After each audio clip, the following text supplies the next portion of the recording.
अस्सलामुअलैकुम। तो हम वेक्टर्स का चैप्टर पढ़ रहे थे ए लेवल्स P3 के लिए। तो लास्ट वीडियो में हमने पढ़े थे 6 concepts.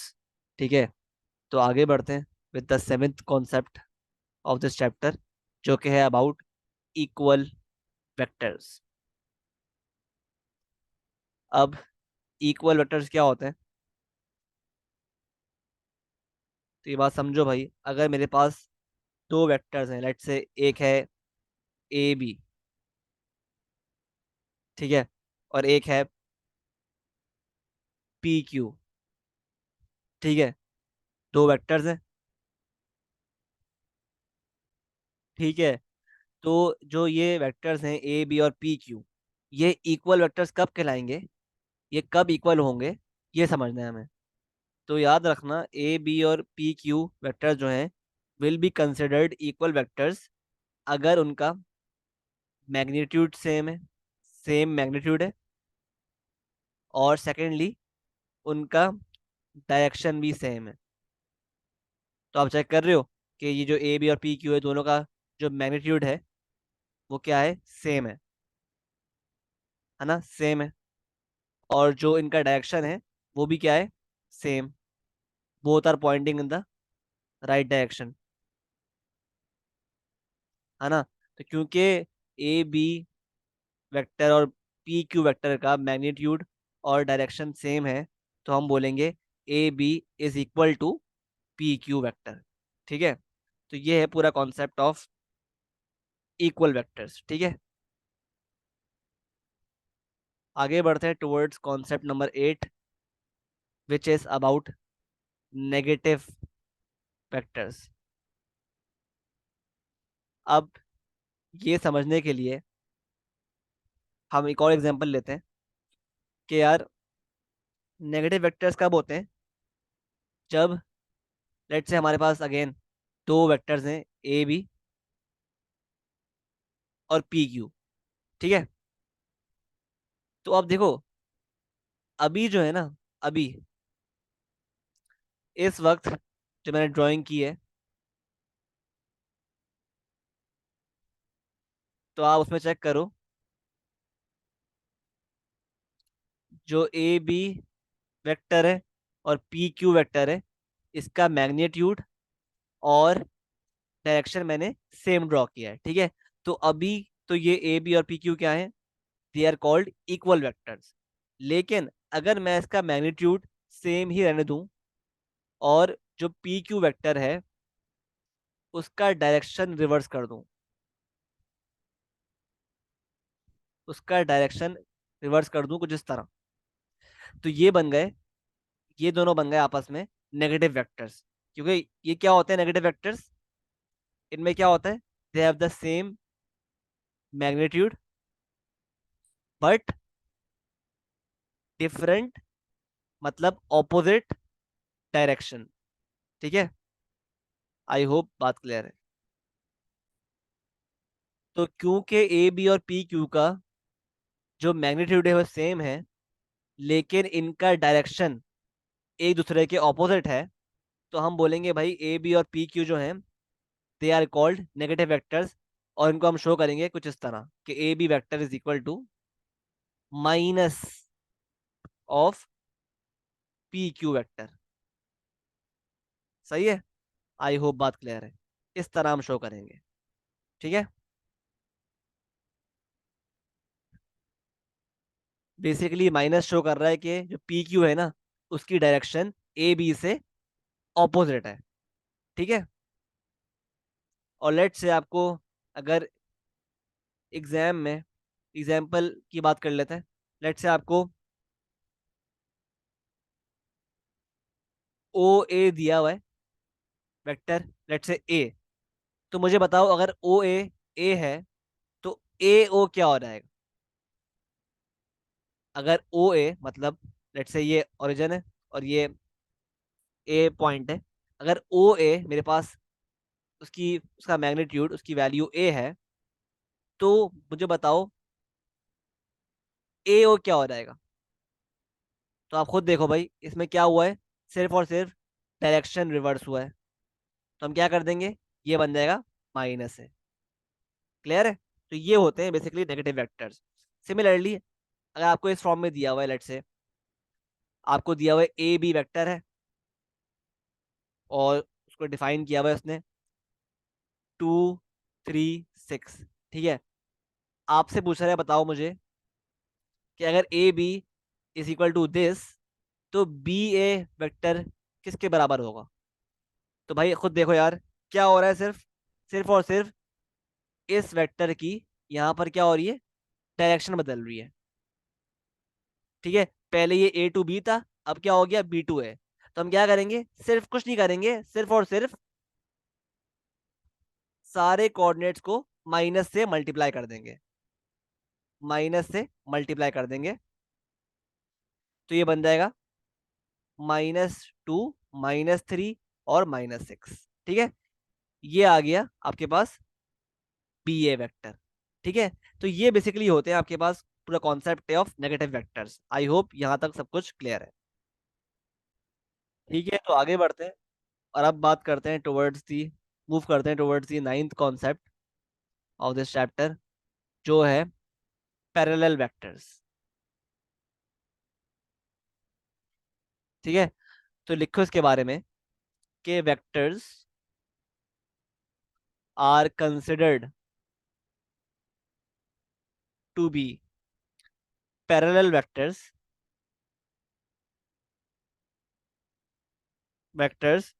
if they are in the same direction but have but have a different magnitude magnitude which is in the same ratio। क्या मतलब हुआ इस बात का कि लेट से मेरे पास दो वेक्टर्स हैं, एक है ए बी वेक्टर, लेट से ए बी वेक्टर जो है आपको दिया हुआ है, ये है ए। ठीक है, तो अब मेरे पास एक और वेक्टर है, लेट से पी क्यू। ठीक है, पी क्यू। अब देखो यार, ए बी और पी क्यू जो है ना, इन दोनों वेक्टर्स में एक सिमिलैरिटी क्या है कि इनका डायरेक्शन क्या है, सेम। लेकिन जो पी क्यू का मैग्नीट्यूड है ना, वो है के टाइम्स ऑफ ए, के टाइम्स ऑफ ए। ठीक है, तो इससे क्या पता चला, इससे ये पता चला हमें कि जो वेक्टर पी क्यू है ना, पी क्यू, वो के टाइम्स है, वो के टाइम्स है द वेक्टर ए बी। तो इसको हम बोलते हैं, इस कॉन्सेप्ट को हम बोलते हैं, हम बोलेंगे कि जो वेक्टर्स पी क्यू हैं और ए बी हैं, ये क्या है आपस में, ये आपस में क्या है, पैरेलल। They are parallel.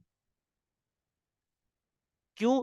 क्योंकि वो इस रिलेशनशिप को फॉलो कर रहे हैं। ठीक है, आई होप बात क्लियर है।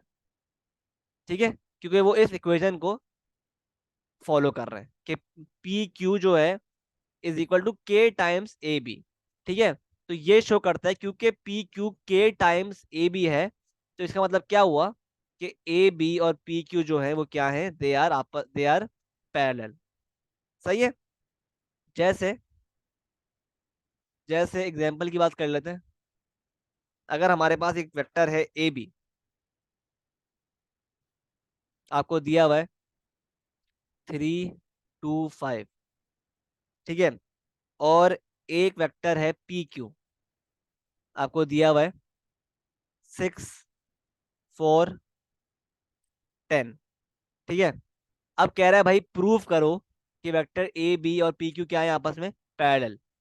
तो हम किस तरह प्रूव करेंगे? जब भी हमें प्रूव करना हो ना कि दो वेक्टर्स आपस में पैरेलल हैं, तो हम हमेशा प्रूव करेंगे with the help of this equation, with the help of this equation.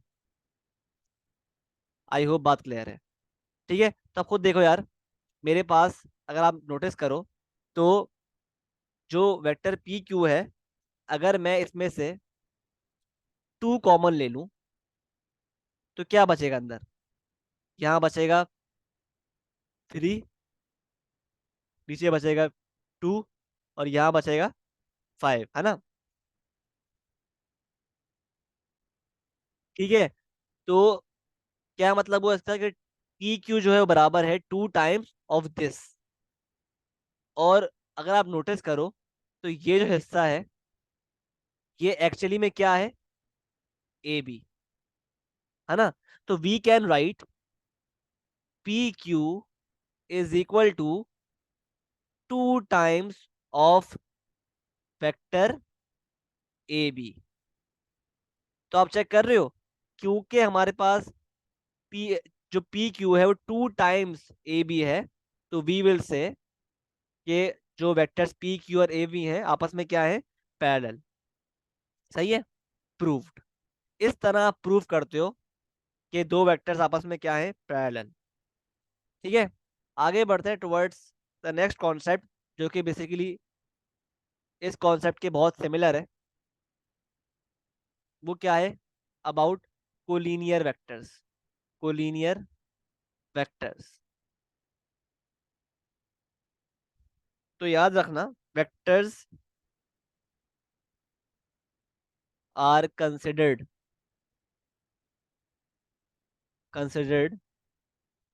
To be collinear if they lie if they lie on the same plane if they lie on the same, sorry, straight line having the same direction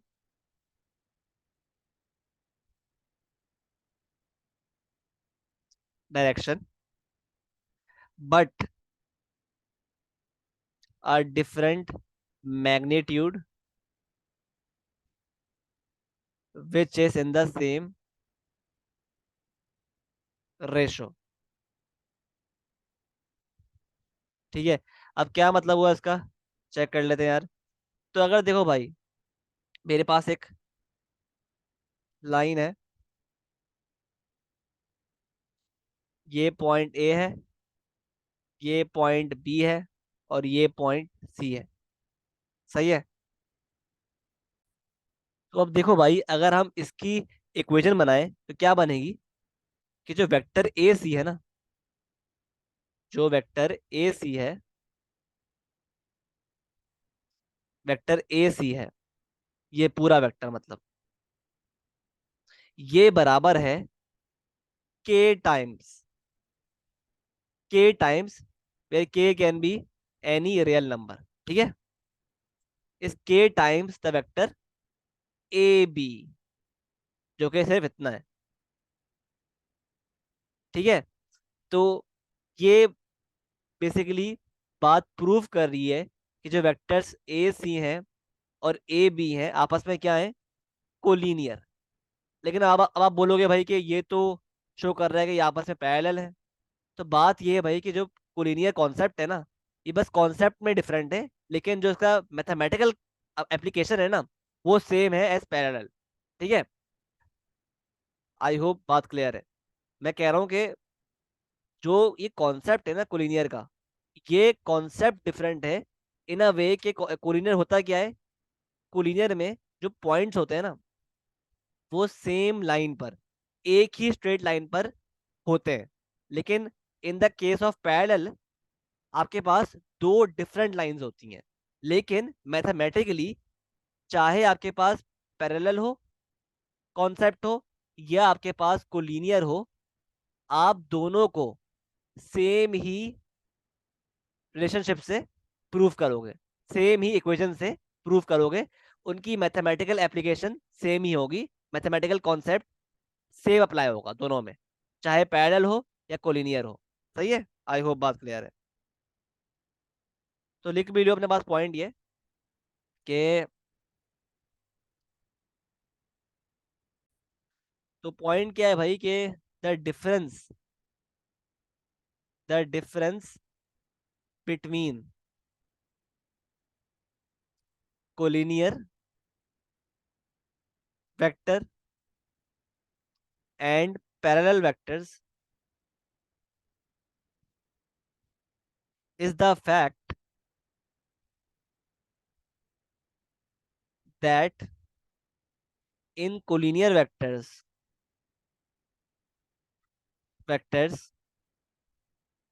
there is a common point, there is a common point। ठीक है, बस ये फर्क है basically, there is a common point. तो आप खुद देख लो, लेट से मेरे पास ये एक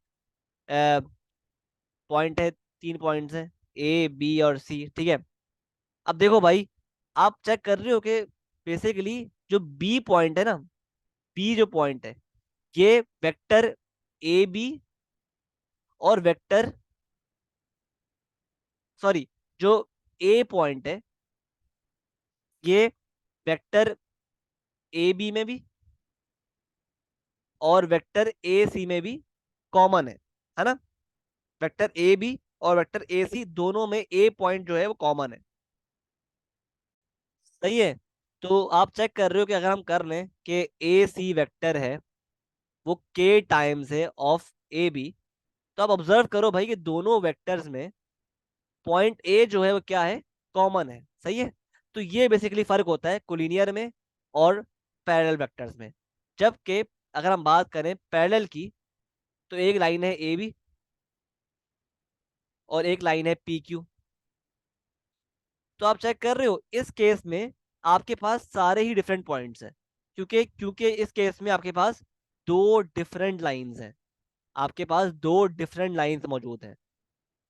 इसमें क्या बन जाएगा equation, K P Q is equal to K times of A B.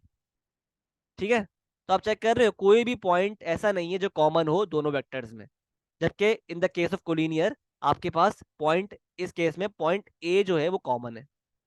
सही है।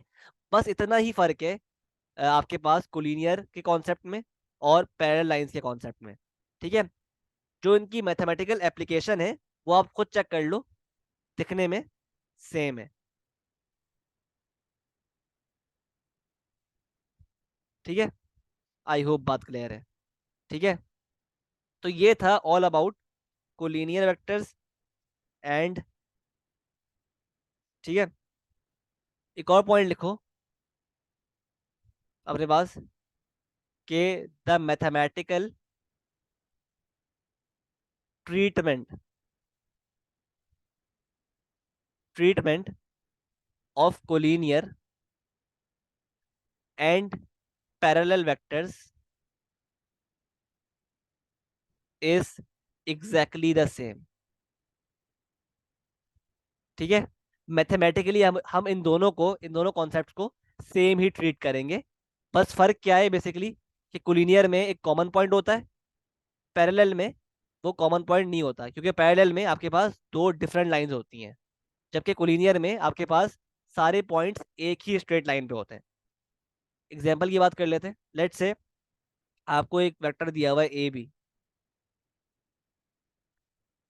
1 2 4, ठीक है, और एक वेक्टर दिया हुआ है ए सी, 3 6 12, और आपसे कहा हुआ है कि दोनों वेक्टर्स को प्रूव करें कि दे आर कोलिनियर, प्रूव करना है। ठीक है। तो किस तरह करेंगे,